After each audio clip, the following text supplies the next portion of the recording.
नमस्कार प्यारे बच्चों, उम्मीद करती हूँ कि आप सभी अपने घरों में बहुत अच्छे से होंगे और ये भी उम्मीद करती हूँ कि जो भी कुछ इस मंच से सिखाया जा रहा है वो सभी आपको स्पष्ट होगा। बच्चों, आज जिस विषय का हम अध्ययन करेंगे वो विषय हमारे सामान्य जीवन से जुड़ा है। आज हम 10वीं कक्षा की सामाजिक अध्ययन की पुस्तक अर्थशास्त्र का पहला अध्याय पढ़ेंगे जिसका नाम है विकास। प्रिय बच्चों, इस अध्याय के सीखने के प्रतिफल निम्नलिखित हैं। अर्थशास्त्र में विकास के संकेतकों की समझ, प्रति व्यक्ति आय, साक्षरता दर, धारणीयता का विकास, इन सभी विषयों को जानना, प्रति व्यक्ति आय को विकास के संकेतक के रूप में इसकी विशेषताओं की समझ, विकास के आर्थिक और गैर आर्थिक संकेतकों का तुलनात्मक विश्लेषण और धारणीयता के विकास के महत्व की समझ। सामान्यतः आपने विकास शब्द को अक्सर सुना होगा और यूं भी विकास जो है वो कुछ अन्य शब्दों से मेल खाता है, जैसे प्रगति। लेकिन विकास का विस्तृत रूप क्या है? विकास क्या है?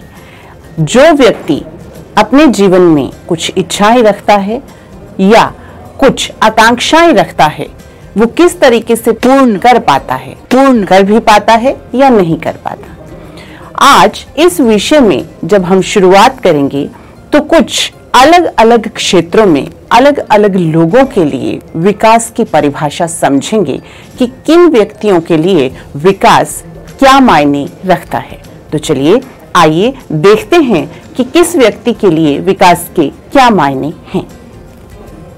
आइए सबसे पहले बात करते हैं एक भूमिहीन ग्रामीण मजदूर की। आखिर एक भूमिहीन ग्रामीण मजदूर के लिए विकास का क्या अर्थ है? एक भूमिहीन ग्रामीण मजदूर क्या चाहता है? वो ज्यादा से ज्यादा काम हासिल करना चाहता है ताकि उसके काम करने के दिन बढ़ जाएं। बेहतर मजदूरी की उम्मीद रखता है। पास के स्कूल में उसके बच्चे बहुत अच्छी शिक्षा ग्रहण करें, ये भी कहीं न कहीं उसका एक लक्ष्य होता है। जबकि अगर हम पंजाब के एक अमीर किसान की बात करें तो उसके जीवन का लक्ष्य, उसके विकास का अर्थ कुछ और होता है।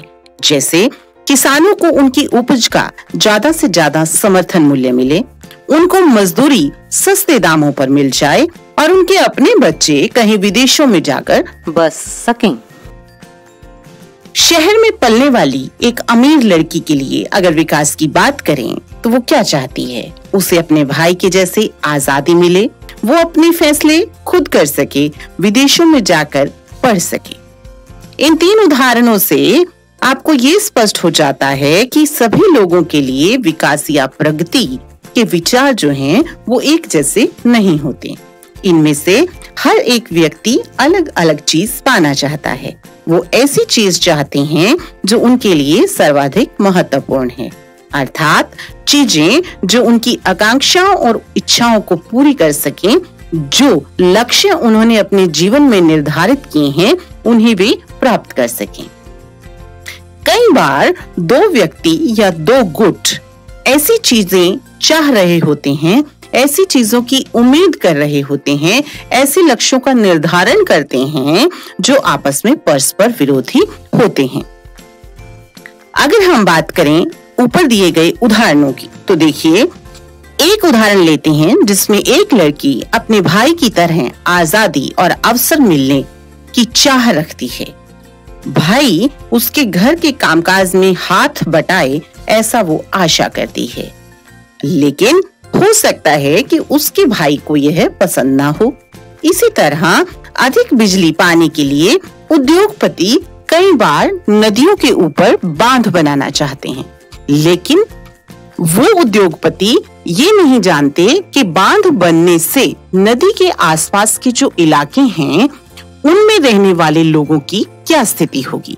अक्सर आपने देखा है कि जो आसपास के ग्रामीण लोग हैं बांध बनने से पहले इस तरीके के जो परियोजनाएं होती हैं उनका विरोध करते हैं। बहुत इसकी सामान्य सी वजह होती है। क्या? कई बार बांध टूटने की स्थिति में ऐसे क्षेत्र पूर्णतः जलमग्न हो जाते हैं और आसपास के गांव बाढ़ में बह जाते हैं। तो देखिए, स्पष्ट हो जाता है कि एक उद्योगपति के लिए लक्ष्य बांध बनाना है और आसपास के ग्रामीण लोग जो हैं वो चाहते हैं कि बांध ना बने। वो अपने खेतों की सिंचाई भी छोटे मोटे तालाबों से करना पसंद कर लेते हैं। इससे दो बातें साफ हो जाती हैं। पहली, लोगों के विकास के लक्ष्य भिन्न हो सकते हैं, अलग हो सकते हैं। एक के लिए जो विकास है वह दूसरे के लिए विकास ना हो ये संभव है। यहाँ तक कि दूसरे के लिए पहले वाले व्यक्ति का विकास का जो लक्ष्य है वो कभी-कभी विनाशकारी भी हो सकता है। लोग चाहते हैं कि उन्हें नियमित काम, बेहतर मजदूरी, अपनी उपज और उत्पादों के लिए अच्छी कीमतें मिलें। दूसरे शब्दों में कहा जाए तो अच्छी और ज्यादा आय लोग कमाना चाहते हैं। इसी तरह से आय चाहने के अतिरिक्त लोग बराबरी का व्यवहार, स्वतंत्रता, सुरक्षा और दूसरों से आदर मिलने की इच्छा भी रखते हैं। वह भेदभाव से नाखुश होते हैं। यह सभी महत्वपूर्ण लक्ष्य हैं जो विकास के लिए मायने रखते हैं। बच्चों, कुछ मामलों में अधिक आय और अधिक उपभोग से अधिक महत्वपूर्ण हो सकता है, क्योंकि जीने के लिए केवल भौतिक वस्तुएं ही पर्याप्त नहीं होती। भौतिक वस्तुएं एक कारक हैं जिन पर हमारा जीवन निर्भर करता है। बच्चों, आइए एक उदाहरण लेते हैं। अगर आपको कहीं दूर दराज के इलाके में नौकरी मिलती है, अक्सर आपने देखा है कि जो तकनीक के क्षेत्र में नौकरी है वो अक्सर उन शहरों में मिलती हैं जो तकनीकी तौर पर विकसित हो गए हैं, जैसे मुंबई, बेंगलोर, पुणे, दिल्ली या गुरुग्राम। जब बच्चों नौकरी जो है वो दूर दराज के क्षेत्रों में मिलती है, स्वीकार करने से पहले अक्सर व्यक्ति आय के अतिरिक्त भी बहुत सारे कारकों पर विचार करता है। आपके परिवार के लिए उस नौकरी से क्या सुविधाएं उपलब्ध होंगी, आपको काम करने का कैसा वातावरण मिलेगा और इसमें आपको आगे बढ़ने का अर्थात सीखने का और क्या क्या उपाय मिलेगा। यानी आप अपने सामान्य ज्ञान, उस क्षेत्र के ज्ञान में कैसे बढ़ोतरी कर पाएंगे। दूसरी नौकरी में यद्यपि आपको कम वेतन मिलता है, लेकिन यह नियमित रोजगार हो सकता है जो आपकी सुरक्षा की भावना को बढ़ाता है। तो सामान्यतः लोग वो रोजगार अपनाते हैं जिसमें अगर नौकरी करने से कम वेतन भी मिल रहा हो, लेकिन सुरक्षा की भावना अधिक हो। सरकारी नौकरी इसका एक उदाहरण माना जाता है। एक अन्य नौकरी अधिक वेतन दे सकती है, लेकिन कार्य की सुरक्षा हो ऐसा नहीं हो सकता। आपको परिवार के लिए पर्याप्त समय भी न मिले, इससे आपकी सुरक्षा और स्वतंत्रता की भावना कम हो जाती है। इसी तरह विकास के लिए लोग मिले जुले लक्ष्यों को भी देखते हैं। बच्चों, यह सच है कि यदि महिलाएं वेतनभोगी कार्य करती हैं, अर्थात बाहर जाकर नौकरी करती हैं, तो घर और समाज में उनका आदर बढ़ जाता है। और यह भी सच है कि अगर महिलाओं के लिए आदर है तो घर में उनके कामकाज में हाथ भी बटाया जा सकता है और घर से बाहर काम करने वाली महिलाओं को अधिक स्वीकार किया जाता है।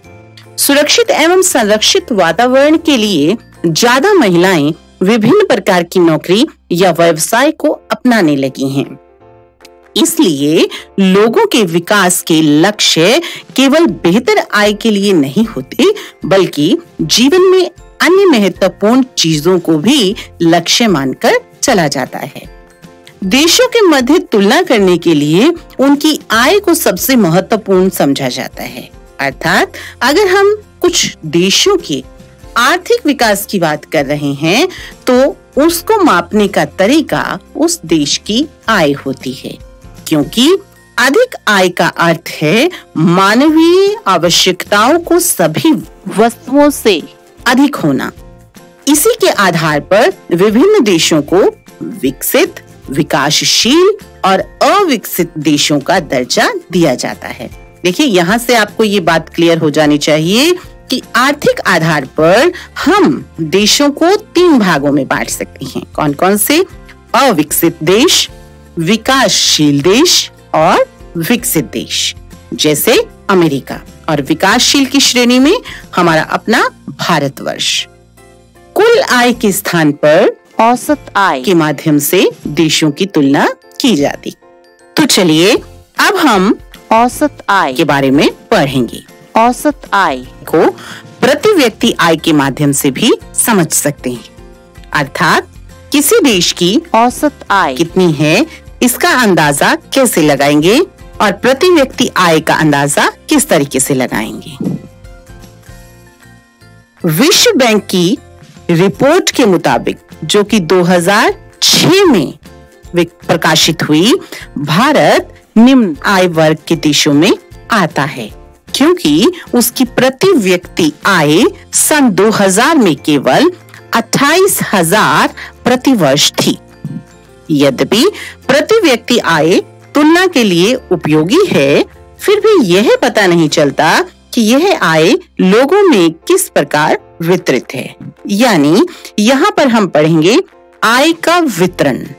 वितरण शब्द का मतलब है कि क, ख, ग, अगर हम 3 लोगों की बात करें तो उनमें तीनों लोगों में आय की प्राप्ति कितनी हो रही है। अब देखिए, एक तालिका के माध्यम से पढ़ेंगे 2 देशों की तुलना।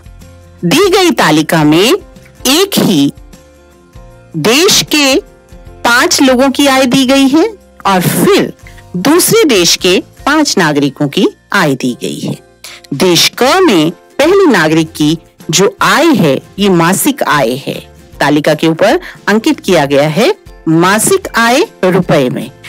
तो पहले देश जो क हमने माना है उसमें पहले नागरिक की आय है 9,500 रुपए, फिर दूसरे नागरिक की 10,500, तीसरे नागरिक की 9800, चौथे नागरिक की 10,000 और पांचवें नागरिक की 10,200। लेकिन जब हम ख देश की बात करते हैं तो उसमें 4 व्यक्ति जो हैं वो एक जैसी यानी 500 रुपए की मासिक आय ले रहे हैं और 5वां व्यक्ति 48,000 की आय प्राप्त कर रहा है।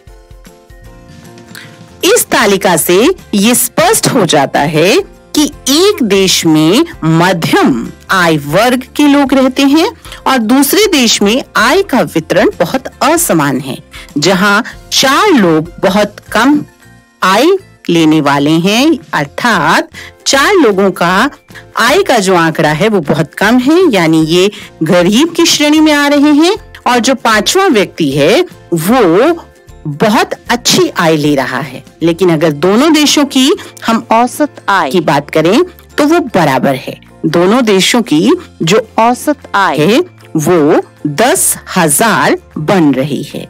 हमने औसत आय कैसे निकाली? 5 व्यक्तियों की जो आय का कुल योग था उसको 5 से भाग दिया है। देश ख में भी हमने 5 व्यक्तियों की जो मासिक आय थी रुपए में उसको 5 से भाग दिया। हमारी औसत आय दोनों देशों की बराबर आई।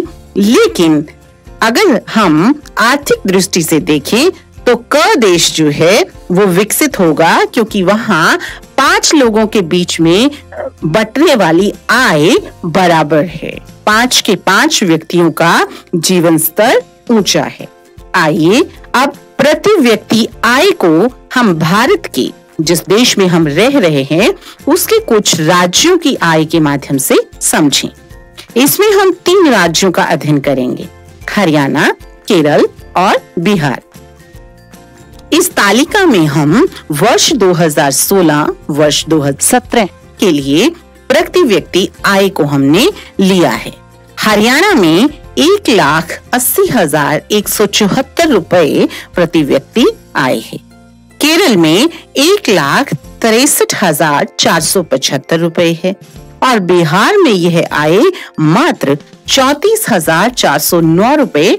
ऊपर दी गई तालिका में हमें हरियाणा, केरल और बिहार की प्रति व्यक्ति आय का पता चलता है। ये आंकड़ा वर्ष 2016, वर्ष 2017 की वर्तमान कीमतों पर प्रति व्यक्ति निवल राज्य घरेलू उत्पाद के आंकड़ों से पता चलता है। हरियाणा की प्रति व्यक्ति आय सबसे अधिक है। हम सिर्फ इस तालिका की बात कर रहे हैं, अन्यथा नहीं। हरियाणा की प्रति व्यक्ति आय तालिका में सबसे अधिक है और बिहार की सबसे कम। इसका अर्थ यह है कि औसतन हरियाणा में एक व्यक्ति एक वर्ष में 1,80,174 रुपए कमाता है। बिहार में औसतन वही व्यक्ति केवल 34,409 रुपए कमा पाता है। इसलिए अगर हम विकास को मापने के लिए प्रति व्यक्ति आय का प्रयोग करते हैं तो तीनों राज्यों में हरियाणा सबसे अधिक और बिहार सबसे कम विकसित माना जाएगा। और अच्छे से समझने के लिए अब हम इन तीनों राज्यों के कुछ और आंकड़ों पर नजर डालते हैं। प्रिय बच्चों, यह जो तालिका आपको दिखाई दे रही है, इसमें इन्हीं तीनों राज्यों का शिशु मृत्यु दर प्रति 1000 व्यक्ति, साक्षरता दर और निवल उपस्थिति अनुपात दिखाया गया है। प्रिय बच्चों, तालिका को समझने से पहले आइए इसमें प्रयुक्त हुए कुछ शब्दों को समझते हैं। पहला है शिशु मृत्यु दर। किसी वर्ष में पैदा हुए 1000 जीवित बच्चों में से 1 वर्ष की आयु से पहले मर जाने वाले बच्चों का अनुपात दिखाती है। साक्षरता दर 7 वर्ष और उससे अधिक आयु के लोगों में साक्षर जनसंख्या का अनुपात दिखाती है। निवल उपस्थिति अनुपात 14 और 15 वर्ष की आयु के स्कूल जाने वाले कुल बच्चों का उस आयु वर्ग के कुल बच्चों के साथ प्रतिशत दिखाती है। प्रिय बच्चों, यह तालिका क्या दिखाती है, आइए समझते हैं। तालिका का पहला स्तंभ दिखाता है कि केरल में 1000 जीवित बच्चे पैदा हुए। बच्चों में से 10 बच्चे 1 वर्ष की आयु तक पहुंचने से पहले मर जाते हैं, लेकिन हरियाणा में यह अनुपात 30 था, जो केरल की तुलना में 2 गुना से ज्यादा है। जरा सोचिए कि अपने माता पिता के लिए आप कितने प्यारे हैं। यह सोचिए कि वो सब लोग आपको देखकर कितना प्रसन्न होते हैं। प्रिय बच्चों, हमारे देश में कुछ ऐसे शहर हैं जिनमें शिशु मृत्यु दर बहुत अधिक है और हम विकसित राज्यों में उस राज्य को गिनते हैं जिसमें शिशु मृत्यु दर का आंकड़ा कम होता है।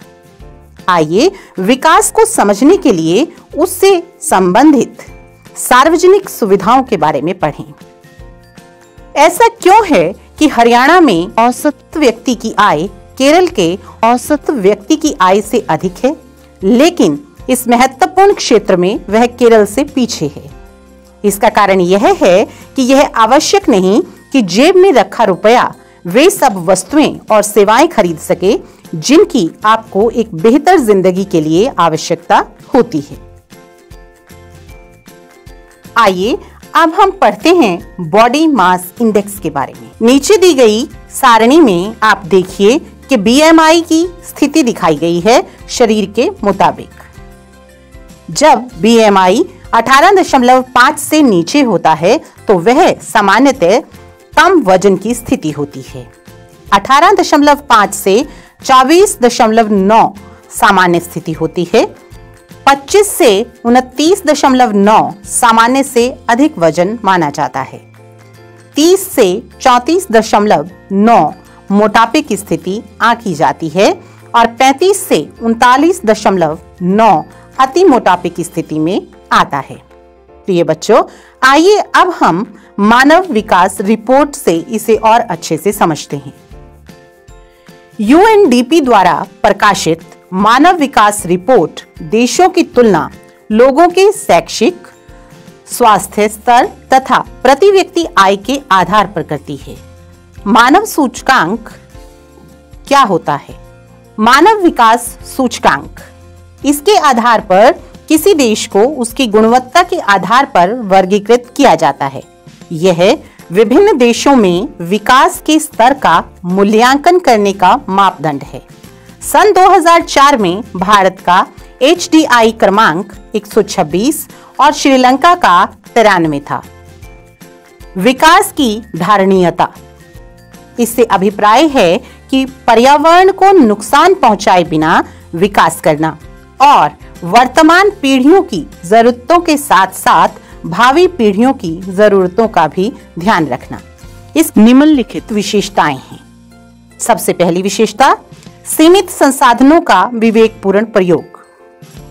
दूसरी, नवीकरणीय संसाधनों का अधिकतम प्रयोग। तीसरा, अति शोषण और अति उपयोग पर रोक। चौथा, पारिस्थितिक संतुलन को बनाए रखना।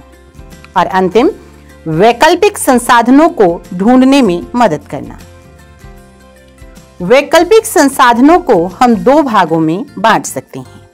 पहला, परंपरागत स्रोत जैसे प्राकृतिक गैस, पेट्रोलियम, बिजली, कोयला आदि। दूसरा है गैर परंपरागत स्रोत जैसे पवन ऊर्जा, ज्वारीय ऊर्जा, सौर ऊर्जा, बायोगैस आदि। प्रिय बच्चों, आइए अब नीचे दी गई सारणी के आधार पर हम विकसित और विकासशील देशों की तुलना करेंगे। इस सारणी से हमें यह भी पता चलेगा कि किस तरीके से एक विकसित देश और एक विकासशील देश में फर्क होता है।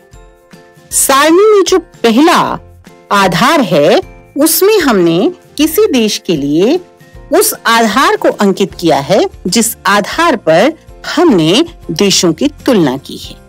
जहां तक परिभाषा की बात है तो वह देश जिनकी औद्योगिकरण की गति व प्रति व्यक्ति आय अधिक होती है उन्हें विकसित देश कहा जाता है।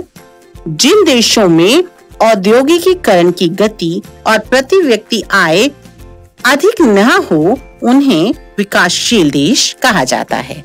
अगर स्थिति के आधार पर आंका जाए तो विकसित देश आत्मनिर्भर व समृद्ध होते हैं, जबकि विकासशील देश गरीब और अन्य देशों पर निर्भर होते हैं। संसाधनों के उपयोग की जब बात आती है तो विकसित देशों में इनका पूर्ण प्रयोग होता है और विकासशील देशों में अल्प प्रयोग होता है। साक्षरता का स्तर भी विकसित देशों में उच्च है, जबकि विकासशील देशों में निम्न। विकास एवं समृद्धि के आधार पर विकसित देशों में उच्च प्रौद्योगिकी विकास होता है, जबकि विकासशील देशों में प्रौद्योगिकी के लिए दूसरे देशों पर निर्भरता अधिक होती है।